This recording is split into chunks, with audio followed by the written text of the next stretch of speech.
दोस्तों, एक बहुत बड़ा डेवलपमेंट आया है लोकसभा से। इमिग्रेशन बिल पास हो चुका है और इस पर union home minister Amit Shah ने एक जबरदस्त स्टेटमेंट दिया है। इंडिया कोई धर्मशाला नहीं है। अब ये स्टेटमेंट काफी तेजी से वायरल हो रहा है, लेकिन इसका मतलब क्या है? चलिए एकदम डिटेल से समझते हैं। सबसे पहले इमिग्रेशन बिल है क्या? सिंपल भाषा में समझें तो ये एक नया कानून है जो भारत के बॉर्डर्स को सिक्योर करने के लिए है, इलीगल इमिग्रेंट्स पर कंट्रोल बनाने और देश की सुरक्षा को और मजबूत करने के लिए लाया गया है। आज के टाइम पर इलीगल इमिग्रेशन सिर्फ एक बॉर्डर इशू नहीं है, बल्कि एक नेशनल सिक्योरिटी कंसर्न भी बन चुका है। एनसीआरबी के डेटा के हिसाब से पिछले 10 सालों में इलीगल इमिग्रेशन की वजह से क्राइम रेट बहुत बढ़ा है। सिग्निफिकेंट बढ़ोतरी हुई है। असम और वेस्ट बंगाल जैसे राज्यों में इलीगल इमिग्रेशन की वजह से डेमोग्राफिक इनबैलेंस भी देखा गया है, जिसमें असली नागरिकों को अपॉर्चुनिटी और रिसोर्सेज पर प्रेशर पड़ता है।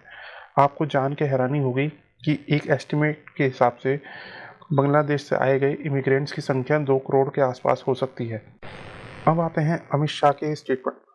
जब उनसे पूछा गया कि बिल क्यों जरूरी है, तो उनका जवाब था, इंडिया कोई धर्मशाला नहीं है। अब इसका सीधा मतलब ये है कि भारत किसी भी देश का रिफ्यूजी कैंप नहीं है। जो भी यहाँ इलीगली आके बस जाना चाहते हैं, उनके लिए नए सख्त कानून होंगे। शाह ने ये भी कहा कि कुछ लोग सिर्फ शरण नहीं लेना चाहते, बल्कि यहाँ आके अनरेस्ट क्रिएट करना चाहते हैं, और ऐसे लोगों से सख्ती से निपटा जाएगा। ये सिर्फ एक पॉलिटिकल बात नहीं है, क्योंकि इंटेलिजेंस रिपोर्ट के मुताबिक इलीगल इमिग्रेंट्स के माध्यम से रेडिकलाइजेशन और स्लीपर सेल्स के केस भी सामने आए हैं। समझना जरूरी है कि ये सिर्फ एक पॉलिटिकल स्टेटमेंट नहीं है। अगर हम हिस्ट्री देखें तो भारत एक ऐसा देश है जो हमेशा रिफ्यूजीज को जगह देता रहा है, चाहे वो 1971 में बांग्लादेश वॉर के टाइम हो या फिर श्रीलंकन तमिल रिफ्यूजीज का इशू हो। लेकिन अब ग्लोबल टेररिज्म, इलीगल माइग्रेशन और इंटरनल सिक्योरिटी की वजह से एक क्लियर लाइन ड्रॉ करना जरूरी हो गया है। इलीगल इमिग्रेशन सिर्फ एक कल्चरल या इकोनॉमिक इशू नहीं है, ये एक नेशनल सिक्योरिटी का भी सवाल है। अमेरिका, यूके, ऑस्ट्रेलिया जैसे देश भी अपनी स्ट्रिक्ट इमिग्रेशन पॉलिसी के लिए जाने जाते हैं, तो फिर भारत इसमें ढील क्यों बरते? बिल का इम्पैक्ट क्या होगा? देखो, अगर कोई एक जेन्युइन इमिग्रेंट्स जो लीगल प्रोसेस से इंडिया आना चाहता है, तो कोई दिक्कत नहीं होगी। लेकिन अगर आप बिना किसी लीगल डॉक्यूमेंट के, बिना किसी वैलिड रीजन के यहाँ बसने आए हैं, तो अब मुश्किल होने वाली है। ये बिल अथॉरिटीज़ को पावर देता है कि वो इलीगल इमिग्रेंट्स को आइडेंटिफाई करें, डिपोर्ट करें और स्ट्रिक्ट एक्शन लें। यानी कि अब बिना आईडी प्रूफ रहना, बिना वीज़ा और बिना किसी वेरिफिकेशन के रहना वाले लोग बच नहीं सकेंगे। लेकिन हर चीज़ के दो पहलू हो सकते हैं।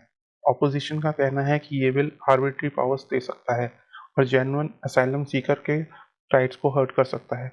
लेकिन अगर आप लॉजिकल एनालिसिस करें तो एक सॉवरेन नेशन के लिए आप टेरिटोरियल इंटीग्रिटी और सिटीजन राइट्स की रक्षा सबसे पहले होनी चाहिए।